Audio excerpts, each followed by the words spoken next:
So, you got your DNA results back, and you've seen the pie chart.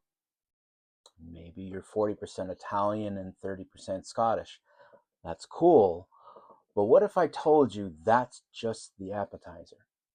It's the glossy cover on a much more detailed, much more fascinating book.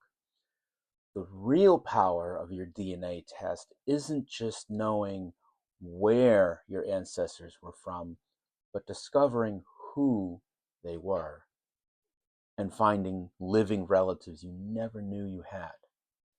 And get this, a survey from Ancestry in 2022 found that more than half of Americans can't even name all four of their grandparents. Can you believe that? Your DNA holds the keys to changing that. So today, we're going way beyond the ethnicity map. We're going to read the real stories written in your DNA. Join me today as we learn what autosomal DNA really tells you. Today on Trace Your New England Roots.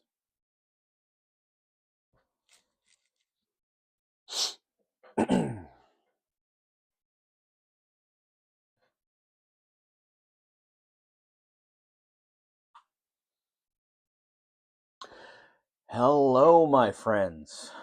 Welcome back. It's Monday. It's been a while since I have received a request to answer some genetic DNA questions, so I'm going to break this up over multiple videos and space them out over the next several weeks. I am going to try to keep the videos to around 15 or 20 minutes.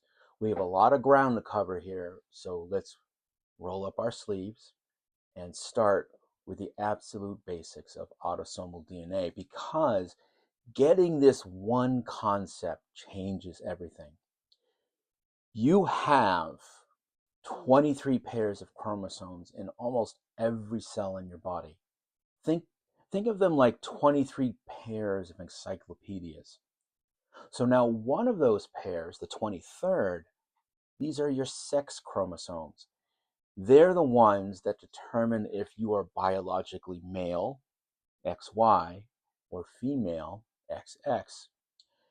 They're super important for certain kinds of DNA testing, but the real action for us today is in the other 22 pairs.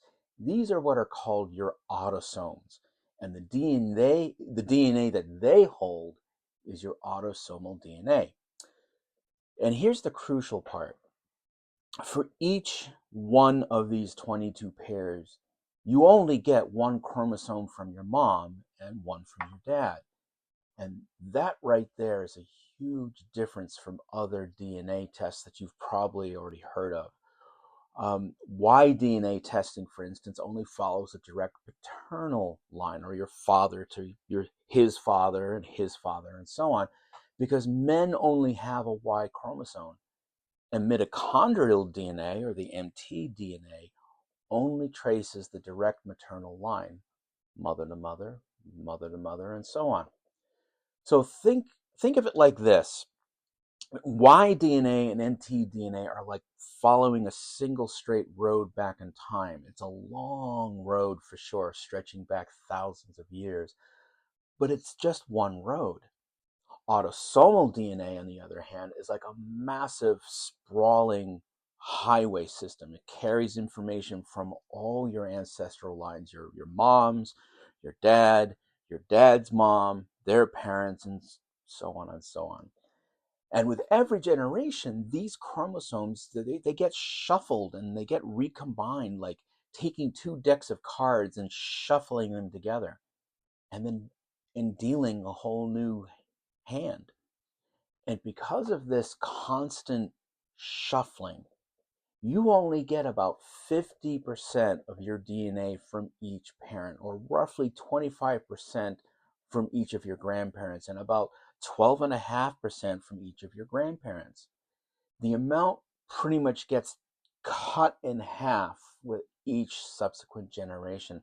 And this shuffling process is called recombination. And it's exactly how these tests can connect you with relatives from every single branch of your recent family tree.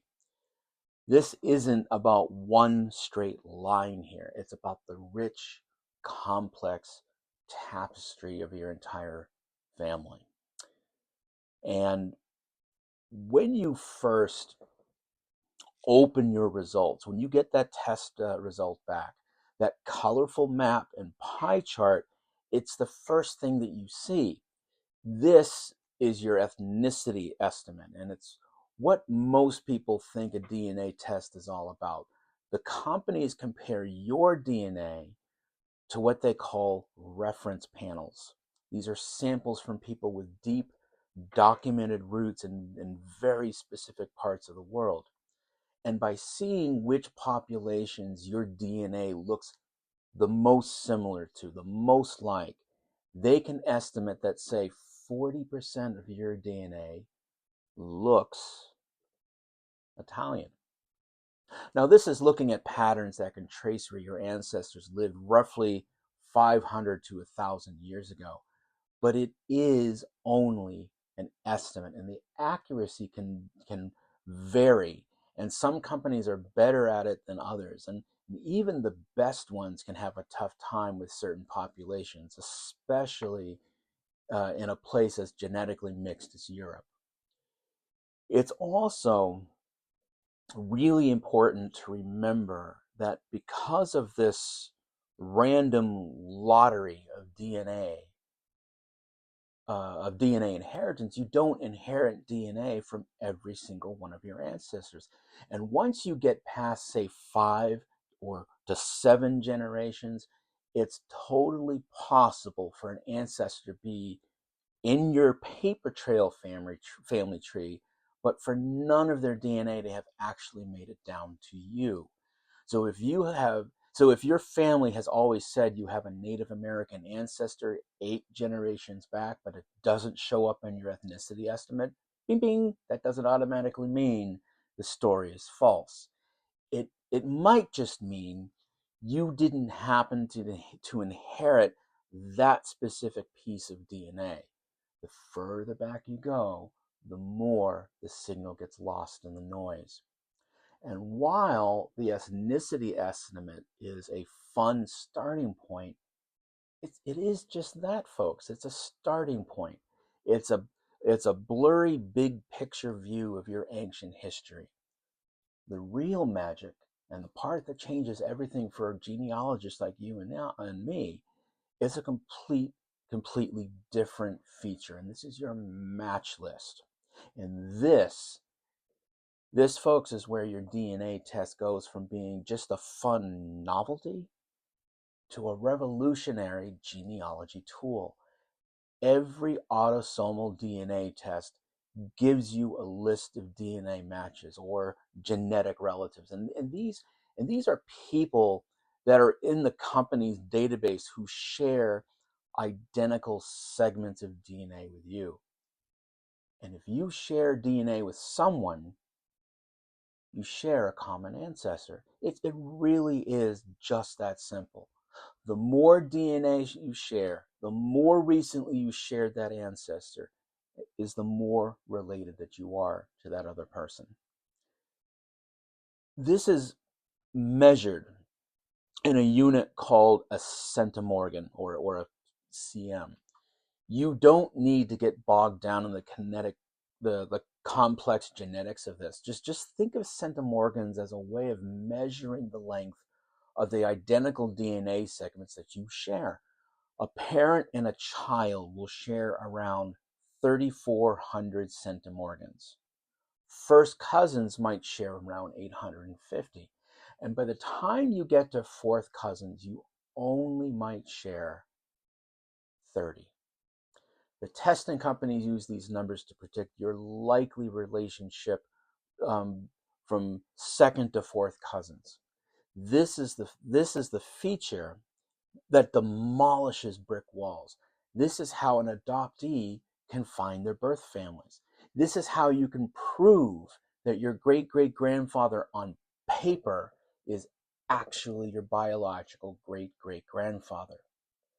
Now, the single biggest factor for success here, folks, is the size of the database. The more people that's in the pool of that database, the better are your chances of finding a match, especially a close one.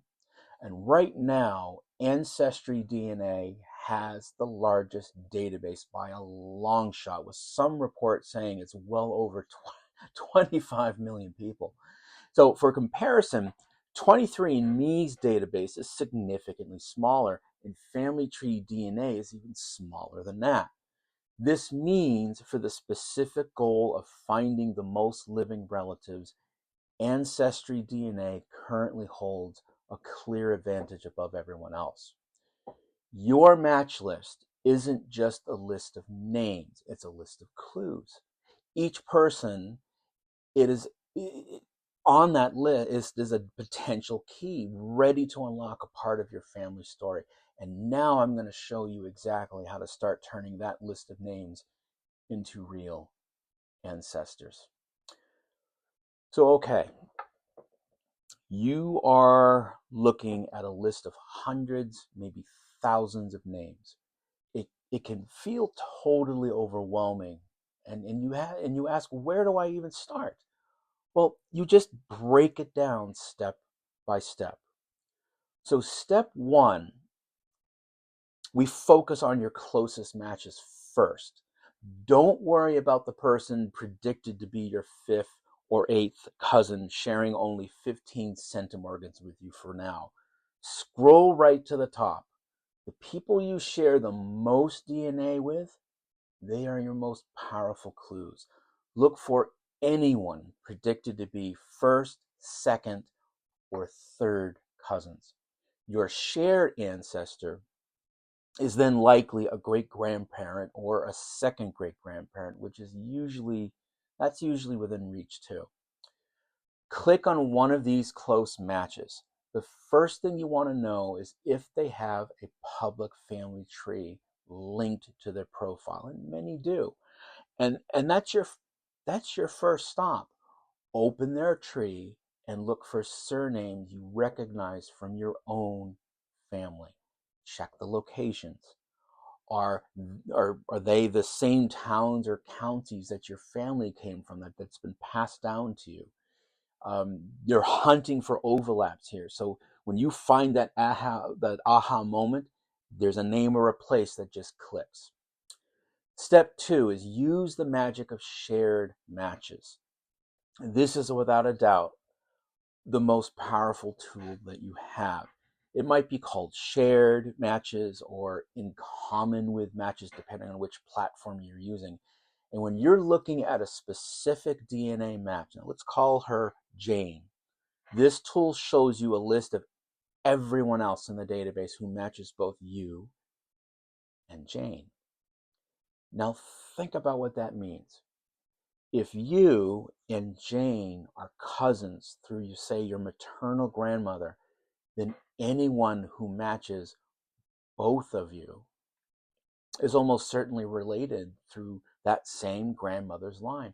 And then all of a sudden, you've taken a chaotic list of thousands and you've filtered it down to a specific genetic group. You have created a cluster of relatives who all descend from the same branch of your family. Let me tell you a quick story. Imagine you're trying to find the parents of your great-grandmother, Sarah Smith. You know nothing about her, but in your DNA list, you find a second cousin match. You look at their family tree in the public family trees, and you see that they descend from Sarah's sister, Mary. That's fantastic. Right there, you've confirmed that branch. So now the real work starts. You go to that second cousin's profile and click Shared Matches. This gives you a list of dozens of other people who also likely descend from the common ancestors of Sarah and Mary. You look at their family trees. You start seeing the same surnames popping up again and again. Johnson, Williams, Brown. You notice a pattern. You notice they all have roots in a specific county in Virginia. And by comparing the trees of these shared matches, you can start to reconstruct the family of your brick wall ancestor, even without a direct paper trail to her parents. It's like a genetic triangulation, and that's what it's called. You're using the DNA of living people to rebuild a family from 150 years ago.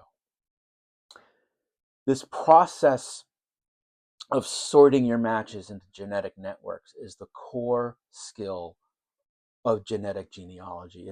It's how you go from being just a passive observer to an active detective. If this is starting to click and you're feeling that little spark of excitement, do me a favor and hit that subscribe button. We talk about techniques like this all the time. And if you won't want to miss what's coming up.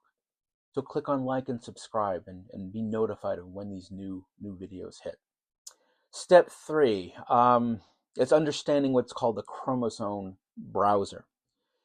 And if shared matches or like grouping people from the same family reunion, a chromosome browser is like sitting down with them to figure out the very exact ancestor you all share. This tool often gets labeled advanced, but the concept is actually pretty simple. A chromosome browser is a visual tool that shows you exactly which segments of your 22 chromosomes you share with a match. It literally paints the shared DNA onto a map of your chromosomes. So instead of just knowing that you share, say, 50 centimorgans with someone, you can actually see it's a 20 centimorgan piece on chromosome 5 and a 30 centimorgan piece on chromosome 12. And you may ask, why does this matter? Well, because it lets you prove relationships with much more certainty using a technique called triangulation. And here's how this works. If you have 2 copies of each chromosome, one from mom and one from dad, the browser can't tell which is which on its own. But if you find, say, 3 people, yourself, a match, and then another match, all 3 of you share the exact same DNA segment on the same chromosome. You then have a triangulated group. This means that all 3 of you almost certainly inherited that specific piece of DNA from a single common ancestor. Now let's go back to Sarah Smith. You use shared matches to build a group of people related through her known parents. Now, you take 3 people from that group, pick out 3 of them, and pop them into a chromosome browser. If you find a segment where all 3 of you overlap, you've just identified a piece of DNA that either belonged to Sarah's mother or Sarah's father. You have genetically proven your connection. And by doing this, you can start to map your own chromosomes, assigning certain segments to specific ancestors. This part of my chromosome 7 came from my paternal great-grandfather John. It's the final confirmation, fusing your genetic inheritance with your family tree. So then the question people ask also about these tests are, but well, what about health? And while we're focused on genealogy, it is worth mentioning that your autosomal DNA does hold more than just clues about your ancestors. Companies like 23andMe are famous for their health reports. These can give you information on your genetic predisposition for certain conditions and your carrier status for inherited diseases that you might pass down to your children. Ancestry has gotten into this space and offering health tests that can help you understand potential, and again, I'm stressing this, potential family health patterns. These reports analyze the exact same autosomal DNA, but in this case, they look for different things, that are specific markers called SNPs, or single nucleotide polymorphisms, that research has linked to various health traits. It's a totally different application of the very same raw data, which just goes to show you how much information is packed into those 22 chromosomes. It is a powerful reminder that your genome isn't just a history book, but it's also an instruction manual for your own body. But there are some limitations of what autosomal DNA can tell you and can't tell you. It is amazing that all of these tests, but they aren't a magic wand. It's important to know their limits. And like I said, autosomal DNA gets diluted very quickly.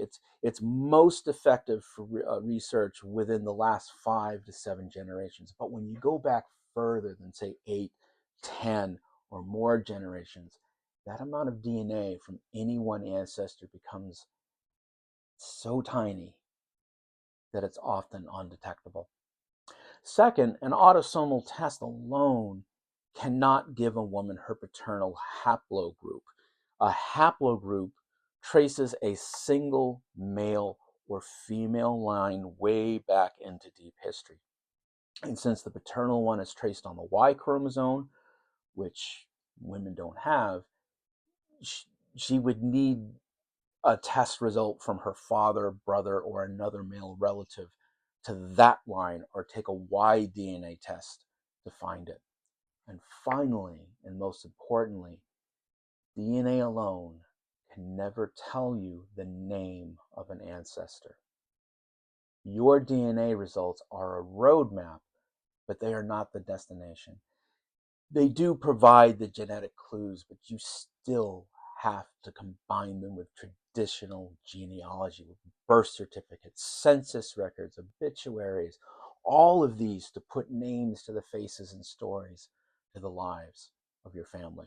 Your match's family tree, it could be wrong. A shared last name could just be a coincidence. You have to use the DNA combined together with the paper trail to build a solid case.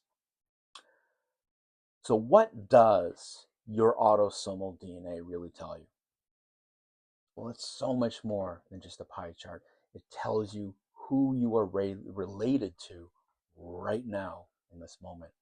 It gives you a list of living, breathing genetic cousins, people who hold a piece of your shared family puzzle. And it gives you the tools like shared matches and chromosome browsers to sort those cousins into family lines and then figure out who you have in common with it. It lets you confirm your research, smash through decades-old brick walls, and find family stories you thought were lost forever. The ethnicity estimate is the cover of the book. Yes, it is eye-catching. It is interesting, but it's your match list. That is chapter 1. That is where the real story begins. The real story isn't just about where your family came from. It's about who they were, and now you have the tools to go find them.